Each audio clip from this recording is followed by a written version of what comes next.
Experience without theory is blind, but theory without experience is mere intellectual play.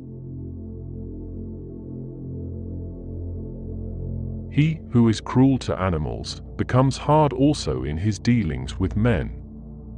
We can judge the heart of a man by his treatment of animals.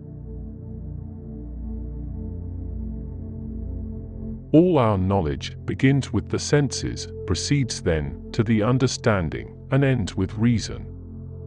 There is nothing higher than reason. Morality is not the doctrine of how we may make ourselves happy, but how we may make ourselves worthy of happiness. Two things awe me most, the starry sky above me, and the moral law within me. In law, a man is guilty when he violates the rights of others. In ethics, he is guilty if he only thinks of doing so. Science is organized knowledge. Wisdom is organized life. If man makes himself a worm, he must not complain when he is trodden on. Happiness is not an ideal of reason, but of imagination. Live your life as though your every act were to become a universal law. To be is to do. Seek not the favor of the multitude, it is seldom got by honest and lawful means. But seek the testimony of few, and number not voices, but weigh them. It is not God's will merely that we should be happy, but that we should make ourselves happy. Always recognize that human individuals are ends, and do not use them as means to your end. Thoughts without content are empty, intuitions without concepts are blind. Immaturity is the incapacity to use one's intelligence without the guidance of another. Ingratitude is the essence of vileness. By a lie, a man annihilates his dignity as a man. From such crooked wood as that which man is made of, nothing straight can be fashioned.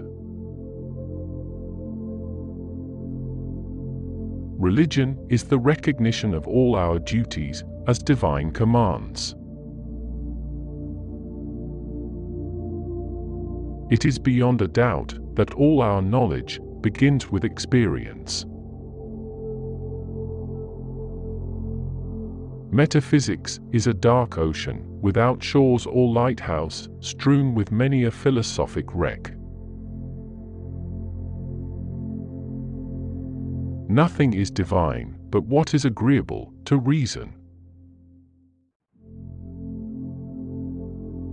All the interests of my reason, speculative as well as practical, combine in the three following questions. 1. What can I know? 2. What ought I to do? 3. What may I hope? I had therefore to remove knowledge in order to make room for belief.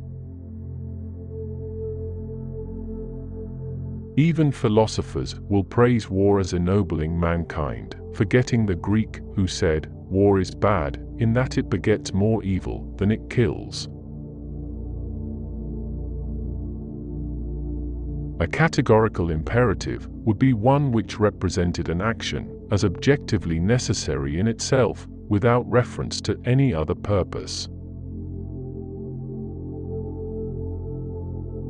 So act that your principle of action might safely be made a law for the whole world. It is not necessary that whilst I live happily, but it is necessary that so long as I live, I should live honorably. Out of timber so crooked as that from which man is made, nothing entirely straight can be carved. But although all our knowledge begins with experience, it does not follow that it arises from experience. Intuition and concepts constitute the elements of all our knowledge, so that neither concepts, without an intuition in some way corresponding to them, nor intuition without concepts, can yield knowledge. From the crooked timber of humanity, a straight board cannot be hewn. We are not rich by what we possess, but by what we can do without. All thought must, directly or indirectly, by way of certain characters, relate ultimately to intuitions, and therefore, with us, to sensibility, because in no other way can an object be given to us. Simply to acquiesce in skepticism can never suffice to overcome the restlessness of reason. Dignity is a value that creates irreplaceability.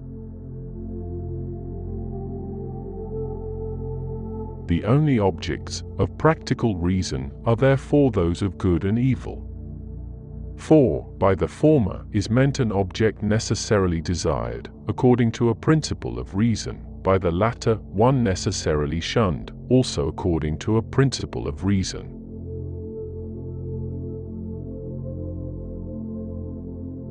Only the descent into the hell of self-knowledge can pave the way to godliness.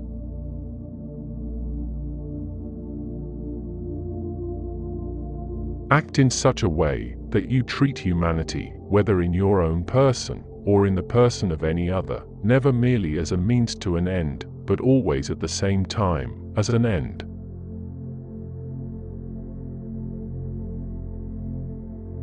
In every department of physical science, there is only so much science, properly so called, as there is mathematics. Look closely. The beautiful may be small. Dare to think.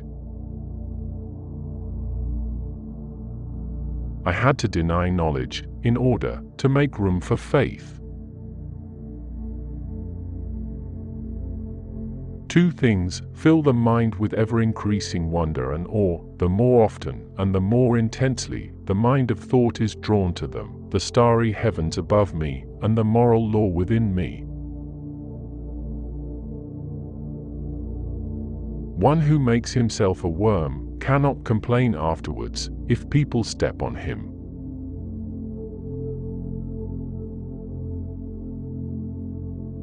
The busier we are, the more acutely we feel that we live, the more conscious we are of life.